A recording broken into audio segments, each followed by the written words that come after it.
de redefiniendo la grandeza. Cierre sus ojos y vamos a pedirle al Señor que nos hable. Señor, te pedimos que nos enseñes a través de tu palabra. Queremos escuchar lo que tú nos tienes para decir, lo que tu Espíritu nos quiere decir. Señor, ayúdanos a abrir nuestros oídos. Ayúdanos, Señor, a abrir nuestro corazón. Ayúdanos, Señor, a estar atentos a tu palabra. Ayúdanos, Señor, a atesorar tu palabra en nuestros corazones. Te lo pedimos en el nombre de tu Hijo Jesús. Amén. Redefiniendo la grandeza, vamos a hablar hoy. ¿Qué piensan ustedes cuando pensamos en la grandeza? ¿Cuál es su idea de grandeza? ¿Cuál es tu idea acerca de alguien grande, de alguien grandioso? No necesariamente grande en estatura, no necesariamente grande en cuerpo o en físicamente, pero la grandeza de alguien. Todos quieren ser grandes, ¿sí o no? Todos queremos ser grandes. Todos en algún momento tenemos un pensamiento de grandeza. De hecho, cuando somos niños, queremos ser adultos, ¿sí o no? Cuando eres niño ya siempre estás pensando en cuando yo sea grande, decimos. Cuando yo sea grande voy a ser cualquier cosa, ¿no? Doctor, ingeniero. Bueno, casi nadie dice que quiere ser ingeniero de niño, ¿no? Pero policía, bombero, que quiero ser, no sé, soldado. Las cosas aquellas como que tienen algo, ¿no? Nadie dice quiero ser secretario. Todos los niños pensamos en algo emocionante, al menos en la mente de un niño. Porque queremos ser grandes, queremos crecer, tenemos una idea de la grandeza, de lo que significa ser alguien grandioso. Y el mundo, ¿no? Define la grandeza en su gran parte por las posesiones, la fama. A veces como niños también pensamos en eso, no quiero ser grande, y ya pensamos en dinero, o ya como adultos también pensamos la grandeza la definimos a veces también por el dinero, las posesiones, la fama. Una profesión, más influencia, un mejor puesto en el trabajo, reconocimiento. Eso es lo que pensamos en la mayoría de las veces cuando hablamos de la grandeza. Piensas en los grandes de este mundo, ¿no? O lo que la gente reconoce como grandes. Grandes atletas, grandes científicos, grandes maestros, grandes músicos, grandes artistas, ¿no? Y incluso grandes personas en la vida espiritual, ¿no? Grandes religiosos, y tenemos una idea de la grandeza. El mundo tiene formada una idea de lo que es la grandeza. Nada más pensando en dos personas, ¿no? Que pudiéramos decir, y que todos en cierto momento pudiéramos decir que son grandes, grandiosos, al menos por el dinero que tienen. Pensamos en Bill Gates. Y esto ya es una nota de hace ya varios tiempo, pero hace ya varios tiempo tenía 81 billones de dólares, que no sé ni cuánto es eso. Dicen que ni siquiera se puede gastar su dinero, o que se tendría que gastar su dinero en 33 años, gastando 6 millones diarios para poderse gastar todo su dinero. Podría donarle $15 a cada persona del mundo y todavía le quedarían 5 millones para él. Tiene una casa de 123 millones de dólares. Nosotros tenemos una de los que tenemos una, ¿no? Ahí de lo que es una casita ahí, 123 millones de dólares, muchísimo dinero, y la gente lo ve, ¿no? Como grande, como alguien que ha logrado cosas. Su dinero en cierto momento, o para algunas personas, significa grandeza. Carlos Slim, ¿no? Mexicano, también uno de los billonarios del mundo, de las personas más ricas del mundo, tiene 74 billones de dólares. Gana 27 millones de dólares al día. 27 millones de dólares al día. Tiene más dinero que el Producto Interno Bruto de Paraguay, Uruguay, Honduras y Nicaragua. Que todo el país, un hombre. Si pensamos materialmente, no hay cosa material que no se pudieran comprar. O sea, ¿qué cosa material ellos pudieran decir? No me la puedo comprar, ¿no? ¿Qué cosa? O sea, y pudiéramos hablar de muchísimos más, ¿no? Cuando hablamos de la grandeza, pudiéramos hablar de grandes atletas que han logrado grandísimas cosas. Michael Phelps, ¿no? Nadador, el hombre con más medallas olímpicas de la historia. ¿No? Y cuántos más en muchas otras áreas, grandes científicos que lograron grandísimas cosas, porque eso es lo que las personas, lo que el mundo identifica como la grandeza. Todos pensarían que eso es grandeza y éxito, dinero, fama, influencia. El mundo define la grandeza por las cosas que posee. El mundo define la grandeza por las cosas que se poseen: influencia, materiales, inteligencia. Eso es lo que la gente dice, ¿no? Para pensar en alguien que es grande. ¿Tiene influencia? ¿Tiene materiales? ¿Tiene dinero? ¿Tiene con qué comprar? ¿Tiene inteligencia? O sea, es alguien que está dotado de inteligencia y otras cosas como esas. Pero Jesús nos da un nuevo concepto de lo que es la grandeza. Jesús vino y redefinió la grandeza. Jesús vino y redefinió lo que significa ser grande. Y de esto es de lo que vamos a hablar ahorita, de lo que Jesús dice que es grande. Porque si nos importa, ¿no? En cierto momento, lo que se valora en la cultura, pues todos queremos ser inteligentes y todos queremos en este momento tener un mejor trabajo y eso, y es valorado y está bien. Pero lo que realmente nos debe de importar más que cualquier otra cosa es lo que Jesús dice que significa ser alguien grandioso, alguien grande. Y para esto voy a leer dos pasajes de la escritura. Están un poquito largos, pero miren,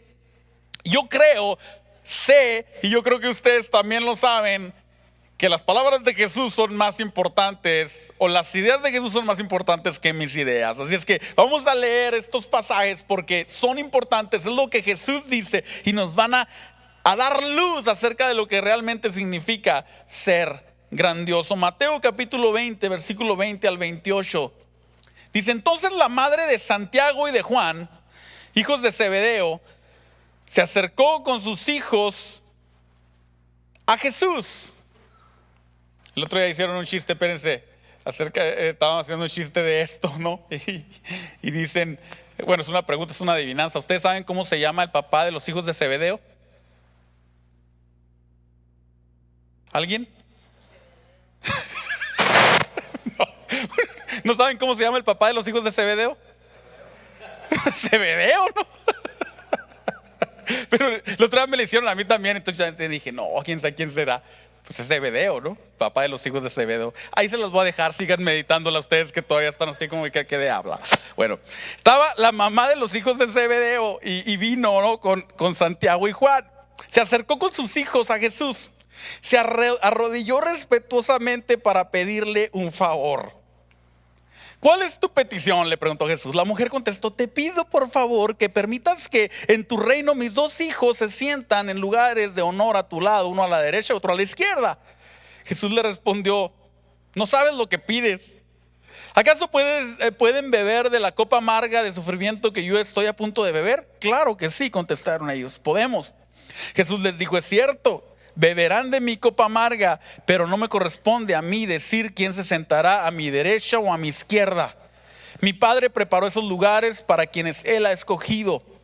Cuando los otros 10 discípulos oyeron lo que Santiago y Juan habían pedido, se enojaron, se indignaron. Así que Jesús los reunió a todos y les dijo: fíjense hasta ahí, no llega la mamá como toda mamá y quiere lugar bueno para sus hijos de grandeza. Y dice: hey, aquí están mis hijos, Jesús. Mira, dales los lugares mejorcitos porque son mis hijos. Porque a lo mejor le tiro un rollo a Jesús de cuáles eran las cualidades de ellos, ¿no? Y les dice: hey, ahí están. Jesús le dice: no tienes ni idea de lo que estás pidiendo, mujer. Pero lo chistoso es que también los otros se enojan, ¿no? Entonces los otros dicen: yo quiero ese lugar. O sea, todos querían la grandeza, todos querían el mejor lugar, que estaban buscando el reconocimiento, el lugar de honor, el lugar. Y eso en cierto momento, en cierto sentido, es parte de la naturaleza de las personas. querer buscar el ser reconocidos, ¿no? El lugar de honor. Y Jesús ve que se indignan, oye lo que le dice, le responde y los junta, dice. Así que Jesús los reunió a todos y les dijo, o sea, esto es importante, vengan todos para acá, verán lo que les voy a platicar. Ustedes saben que los gobernantes de este mundo tratan a su pueblo con prepotencia y los funcionarios hacen alarde de su autoridad frente a sus súbditos. Pero entre ustedes será diferente.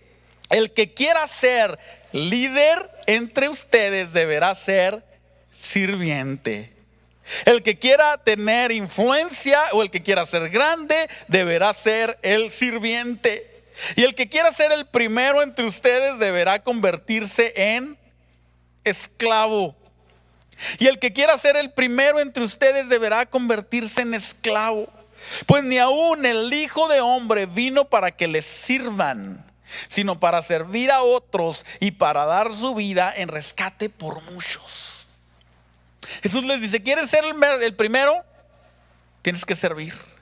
¿Quieres ser reconocido? Tienes que ser esclavo. Cambió totalmente la idea de lo que significaba ser grandioso, de lo que significaba tener influencia, de lo que significaba ser el mejor o tener un lugar de honor. Luego vamos a Juan capítulo 13, versículo 3 al 17. Jesús sabía que el Padre le había dado toda autoridad sobre todas las cosas y que había venido de Dios y regresaba a Dios. Así que se levantó de la mesa. Fíjense en esto, Jesús sabía, perfectamente sabía quién era. Empieza diciendo eso. Jesús sabía que tenía toda la autoridad del Padre y que había venido de Dios. Entonces, como sabía eso, se levantó. Así se levantó de la mesa, se quitó el manto, se ató una toalla a la cintura y echó agua en un recipiente. Luego comenzó a lavarle los pies a los discípulos. Dios lavando los pies a los hombres. Dios hecho hombre lavándole los pies a los hombres y a secárselos con la toalla que tenía en la cintura. Cuando se acercó a Simón Pedro, le dijo, Señor, ¿tú me vas a lavar los pies a mí? Jesús contestó, ahora no entiendes lo que hago, pero algún día lo entenderás. No, protestó Pedro, no, jamás me lavarás los pies. Entendía Pedro, ¿no? quién era Jesús. Y en cierto momento él entendía, no me puede Jesús, el Hijo de Dios, lavarme los pies a mí, que soy un pecador. Su actitud era correcta en ese sentido de Pedro. O sea, esto está al revés, dice Pedro. Yo debería estar haciendo para ti, yo debería estarte lavando los pies a ti. Entonces dice que le dice, no puede ser, jamás me lavarás los pies. Si no te lavo los pies, le respondió Jesús, si no te lavo los pies, no vas a pertenecerme. Entonces, lávame también las manos y la cabeza, dice Pedro. Pedro tenía una actitud para el Señor. Pedro era todo o nada. Ok, me vas a lavar los pies, tienes que lavarme los pies, pues también la cabeza, también las manos, dice. Exclamó Simón Pedro, versículo 10. Jesús respondió, una persona que se ha bañado bien no necesita lavarse más que los pies para estar completamente limpia. Y ustedes, discípulos, están limpios, aunque no todos, pues Jesús sabía quién lo iba a traicionar. A eso se refería cuando dijo no todos están limpios. Después de lavarle los pies, se puso otra vez el manto, se sentó y preguntó, ¿entienden lo que acabo de hacer? Ustedes me llaman maestro, fíjense lo que dice Jesús, ustedes me llaman maestro y Señor. Tienen razón porque lo soy. Dice Jesús, no es que mi identidad esté equivocada, no es que yo no sepa quién soy y por eso les ando lavando los pies, no es que esté buscando caerles bien, no es que esté buscando a lo mejor algún premio de ustedes y por eso les lavo los pies. Ustedes me dicen maestro y dicen bien, yo soy el maestro, yo soy el Señor, tienen razón. Y dado que soy su Señor y Maestro y les he lavado los pies, versículo 14, ustedes deben lavarse los pies unos a otros. Les di mi ejemplo para que lo sigan. Hagan lo mismo que yo he hecho con ustedes. Les digo la verdad, los esclavos no son superiores a su amo, ni el mensajero es más importante que quien envía el mensaje. Ahora que saben estas cosas, Dios los bendecirá por hacerlas.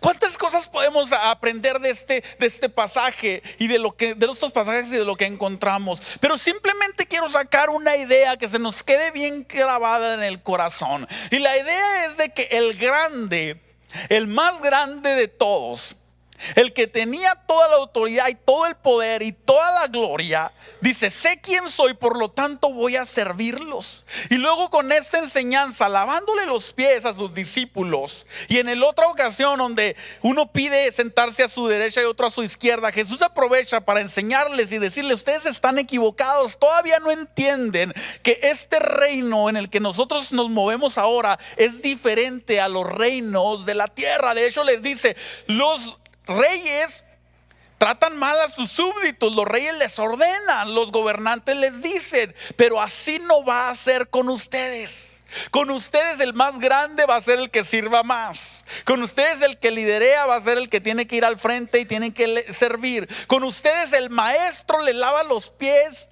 a los discípulos. Una idea totalmente diferente de lo que era la grandeza, de lo que significaba ser grande, porque el reino al que Jesús venía a establecer era un reino diferente. Jesús venía y les dice: les estoy dando el ejemplo. Sé quién soy, ustedes saben quién soy, pero aún sabiendo quién soy y porque sé quién soy, hago lo que hago. Y les muestro con un ejemplo lo que significa ser grande, ser verdaderamente grande. Jesús les lava los pies. Cuando pensamos en lavar los pies, en aquel entonces obviamente no había carros, no había, que tenía un caballo tenía suficiente y era ya de buena clase. La mayoría de las personas andaban caminando y traían sandalias. Por lo tanto, cuando llegaban a un lugar, se les limpiaban los pies, se les lavaban los pies. Eso era lo que se hacía. En este momento ya no hacemos eso. Pero lo que Jesús nos está enseñando aquí es que tenemos que ser capaces de servir.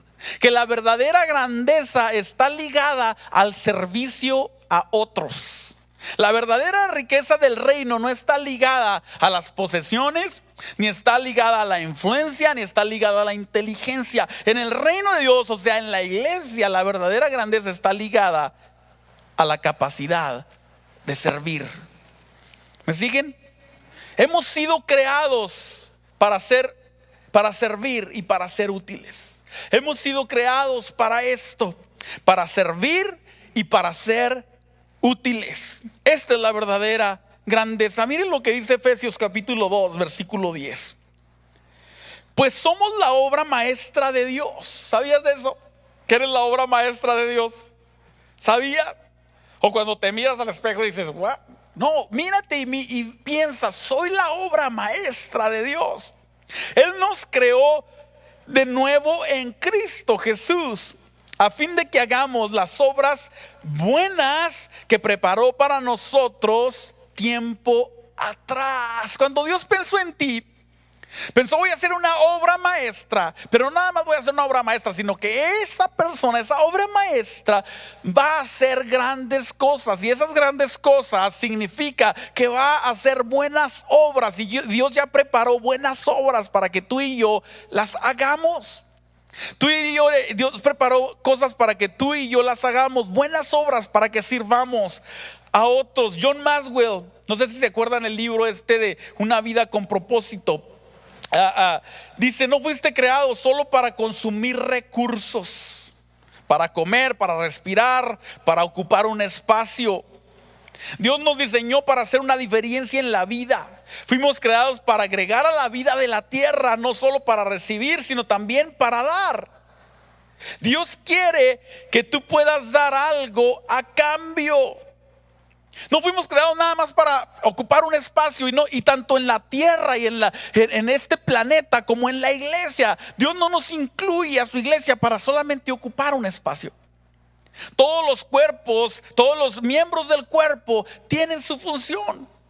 Y en la iglesia Dios nos ha preparado para que vivamos en buenas obras. De eso se trata realmente, ser grandes. Hemos sido creados para buenas obras, dice Efesios, el apóstol Pablo. Y buenas obras tiene que ver con servicio. Cuando tú andas en buenas obras, es que andas sirviendo a alguien. Estás sirviendo, estás dando, porque hemos sido creados para ser útiles y para servir. Ahora encontramos y queremos saber ciertas características de lo que significa ser un verdadero siervo o un buen servidor. Porque si la grandeza está ligada a servir, y si yo quiero ser grande realmente en el reino, entonces tengo que saber lo que implica ser un buen servidor. Alguien que sirve a los demás. ¿Qué es lo que la Biblia nos dice acerca de cómo debemos de servir?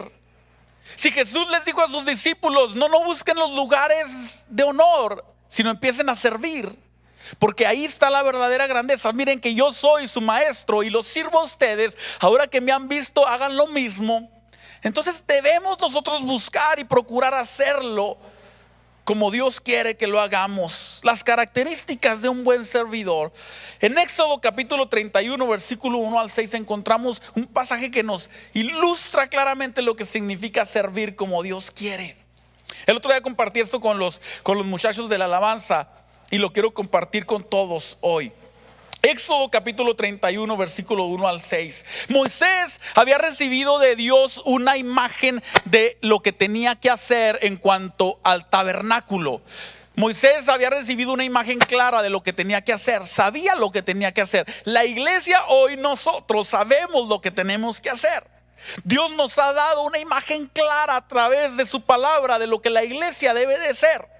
Así estaba Moisés, había recibido una imagen clara de lo que tenía que hacer, y luego vemos este pasaje en contexto con eso. Éxodo 31, versículo 1 al 6. Luego el Señor le dijo a Moisés: mira, he escogido específicamente a Bezalel, el hijo de Uri y nieto de Ur, de la tribu de Judá. Lo he llenado, ponga atención, de espíritu de Dios, y le he dado gran sabiduría, capacidad y destreza en toda clase de artes manuales y oficios. Es un maestro artesano, experto en trabajar el oro, la plata y el bronce. Es hábil en grabar, en incrustar piedras preciosas y en tallar madera. Es un maestro en todo trabajo artístico. También he designado personalmente a Eliab, hijo de Ahisamac, de la tribu de Dan, para que sea su ayudante. Además he dotado de habilidades especiales a todos los expertos artesanos para que puedan hacer todo lo que te he mandado construir. Luego vamos a Éxodo 36, versículo 2. Así que Moisés mandó llamar a Bezalel y a Oliab y a todos los otros a quienes el Señor había dotado de modo especial y que estaban ansiosos por ponerse a trabajar. Dios le dio a Moisés un plan, y luego Dios capacitó personas dispuestas con deseo para servir, para hacer lo que se tenía que hacer. En la iglesia, Dios fundó la iglesia a través de Jesús, y luego nos dice la Biblia que Dios nos ha dado maestros, apóstoles, profetas, pastores, para perfeccionar a los santos. ¿Para qué? Para la obra del ministerio, para lo que Dios quiere hacer. Y luego dice que cuando Jesús ascendió, dio dones a los hombres, a su iglesia, para que pudieran hacer lo que tenían que hacer. O sea que nosotros tenemos lo que Dios quiere que podamos usar para completar su obra. Y encontramos en este pasaje varias cosas que son las características de un buen servidor, de aquel que quiere ser grande realmente. Y no porque quiera ser grande, sino porque has entendido que Jesús nos dio un ejemplo de lo que significa realmente ser grande y es que es servir a otros. Encontramos estas siguientes características. Un buen siervo, alguien que entiende lo que significa servir y que es capaz de servir, tiene esto: espíritu de Dios, tiene sabiduría, tiene capacidad y destreza y tiene ansias de trabajar. A estos hombres que Dios les había llamado para que hicieran la obra, les dio primero que nada espíritu de Dios. Y tú y yo lo primero que necesitamos para poder servir es el espíritu de Dios.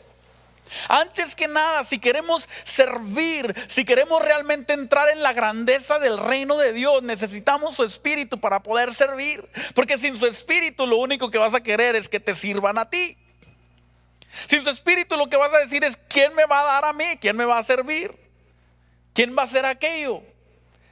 Pero con su espíritu, como es el espíritu de Cristo, entonces nosotros decimos: ¿qué es lo que yo necesito hacer? ¿Qué es lo que yo tengo que hacer? Porque quiero entrar en la grandeza del reino, la definición nueva del reino, la definición nueva de lo que significa ser grande. Dice que Dios los dotó a estos hombres de espíritu de Dios. Digo Dios, si los voy a usar para hacer mi casa en ese tiempo, el tabernáculo, necesitan mi espíritu. No se puede hacer con la habilidad del hombre. No se puede hacer por simplemente un deseo humano. Es el espíritu de Dios. Entonces lo que necesitamos primero es espíritu de Dios. Pero no nada más los dejó con eso, sino que dice que les dio sabiduría. Y la sabiduría tiene que ver con cómo nos conducimos en todos los aspectos de la vida. Y Santiago nos dice que si a alguien le falta sabiduría, ¿qué dice? Pídala a Dios. A lo mejor algunos de nosotros decimos: yo no soy muy sabio.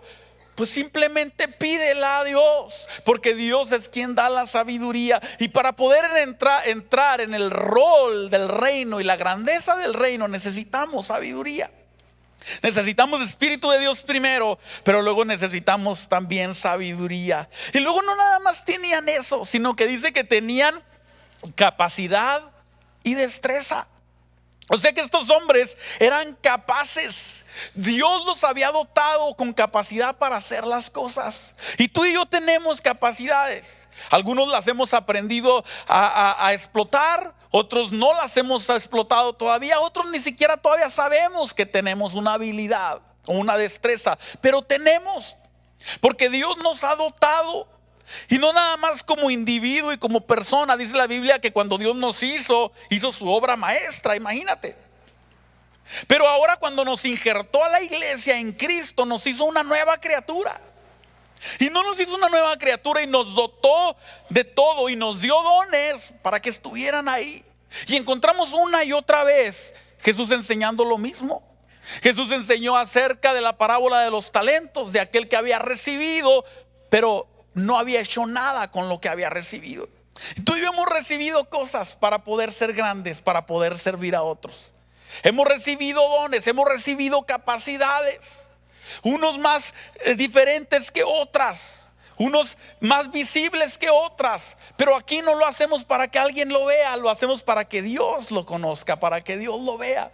Y cuando desarrollamos aquello que Dios nos ha dado, entonces somos realmente grandes en el reino de Dios. La capacidad y la destreza, la habilidad de hacer bien lo que se necesita hacer y con excelencia.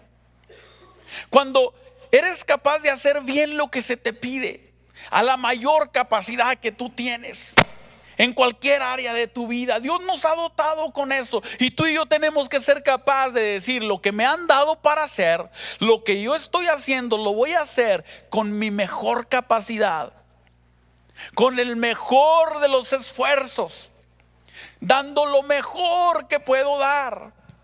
¿Están conmigo? ¿O están tristes porque les estoy hablando del servicio? Pensaban que les íbamos a hablar de que alguien les iba a servir. No, el reino es de servir yo a otros. Servir yo a otros. Ser capaz de decir: yo aquí estoy. Aquí estoy. Estoy dispuesto. No busques a nadie más. Yo estoy aquí, mis manos están aquí. O somos como cuando a veces alguien está buscando a alguien y nos escondemos acá atrás para que no me vean a mí, no me escojan, no me piquen, dicen los niños chicanos de aquí, no me escojan. No, deberíamos de ser los primeros en saltar al frente y decir: escógeme a mí. Jesús, su Espíritu es el que está buscando. Y tú y yo deberíamos de decir: aquí estoy, aquí estoy. ¿Qué es lo que quieres hacer conmigo? Dame de tu espíritu, dame sabiduría, dame capacidad y destreza. Pero no nada más tenían eso. Me gusta mucho el último pasaje que leímos ahí, porque me encanta esta palabra.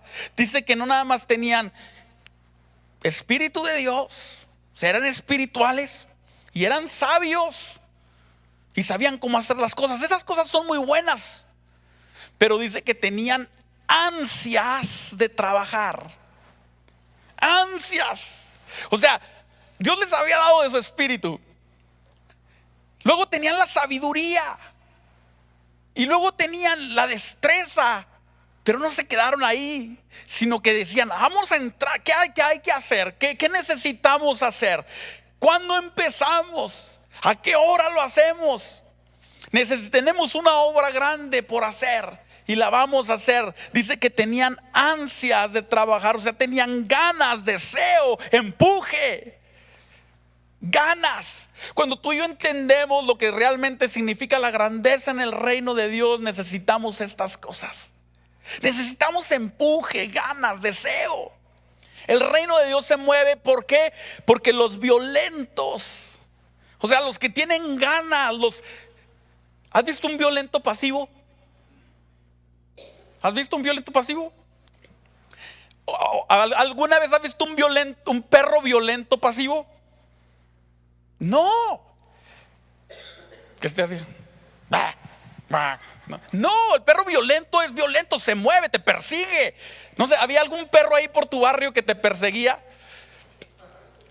Mi amigo tenía un gallo. Todavía me acuerdo de su nombre, se llamaba el Chaneque. Mendigo gallo. Cada vez que llegábamos salía de donde era un demonio. Y no, peor que un perro. Se le aventaba uno encima y era bien bravo, bien bravísimo el gallo. Violento, te perseguía, no, se escondía, tramaba a ver cuándo ibas a llegar. Cualquier persona, no, de veras, así son. Las ansias, las ganas, el empuje, no es algo que se detiene a ver, pues si me dan algo para hacer, lo hago. No, ¿qué hay que hacer? ¿Qué necesito hacer? ¿A qué horas lo tengo que hacer? Voy a buscar la forma, no lo sé cómo hacer, pues déjame investigo. Las ansias, el anhelo, el deseo. El tabernáculo no se hizo porque Moisés lo hizo. Dios le dio a Moisés la idea y la dirección, y tenía lo que sabía, lo que Dios quería, pero necesitaba de todos esos hombres que Dios capacitó para que pudieran hacer la obra. Y la iglesia es igual. La iglesia no se mueve de un solo hombre. La iglesia no se mueve con la idea de una grande persona. La iglesia se mueve con la idea de Dios a través de muchas personas que son capaces de decir: aquí estoy yo para hacer mi parte, sea grande, sea pequeña, no me importa, porque la grandeza real es cuando te sirvo a ti y cuando sirvo a mis hermanos, cuando sirvo a alguien más. Así debe de ser un buen servidor, con espíritu de Dios, con sabiduría, con capacidad y destreza, y con ansias de trabajar. Y yo les aseguro que ustedes tienen el espíritu de Dios si conocen a Jesús.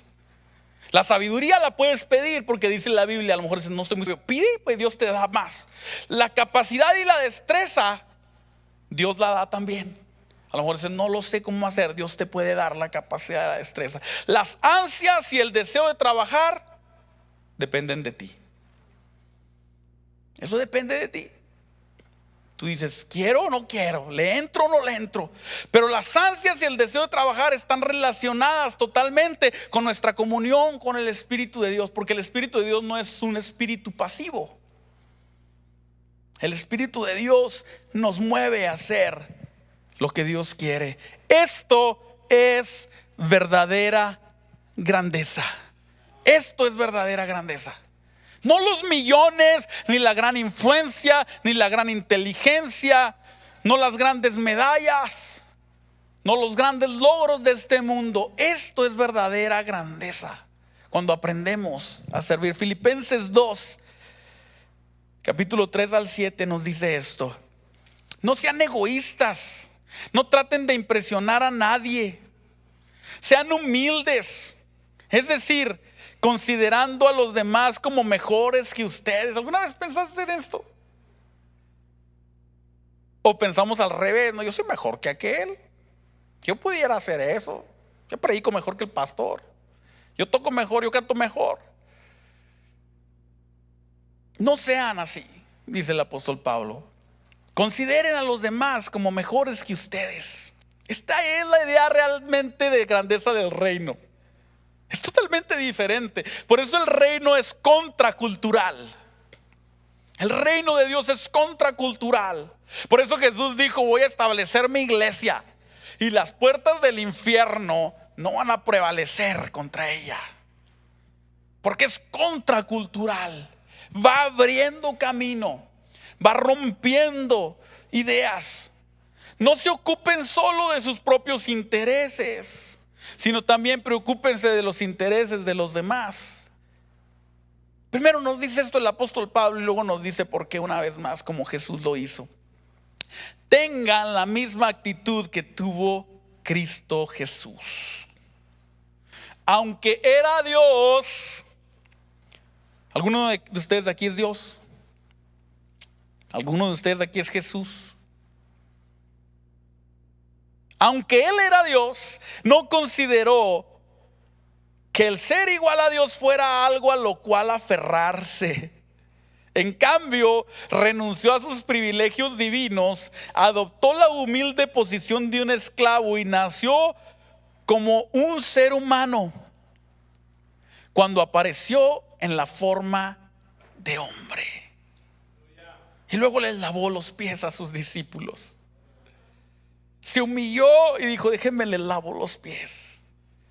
Déjenme les lavo los pies. Y no se los lavó nada más a los 11 que parecían ser los mejores.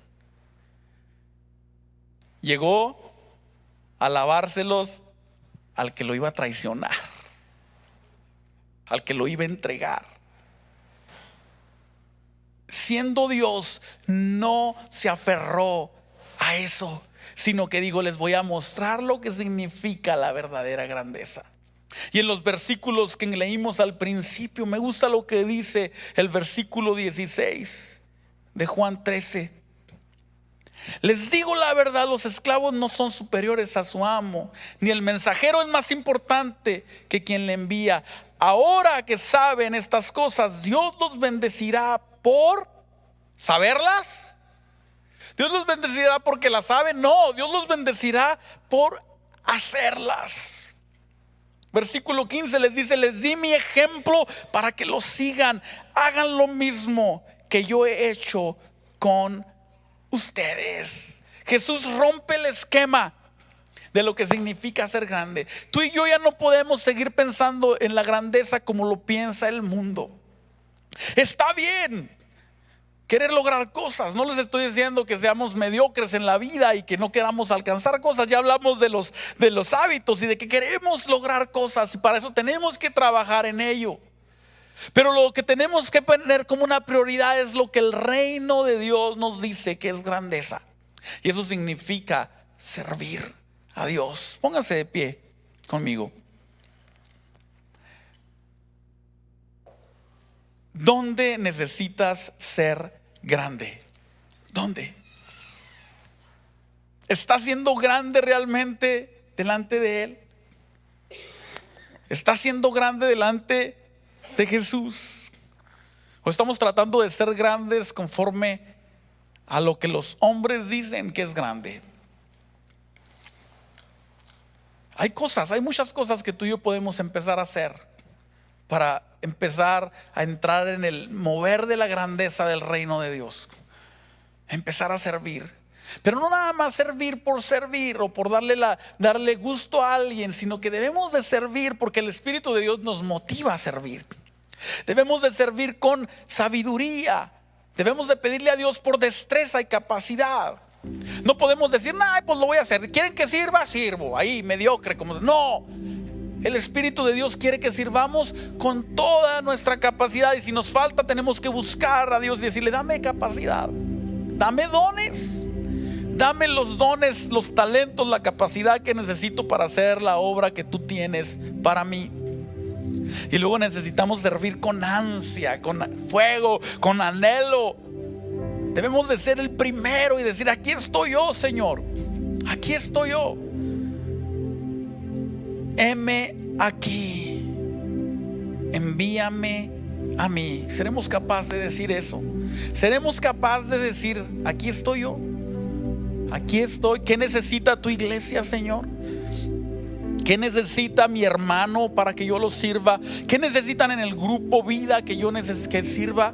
O pensamos, alguien más que lo haga. ¿Qué necesita mi comunidad para que yo sirva y yo haga algo y sea grande en tu reino? La grandeza del reino es diferente. ¿Y saben qué es lo más importante de la grandeza del reino? Es que no importa si los demás la ven, lo que importa es que lo vea el rey del reino. Y delante de Él no hay nada escondido.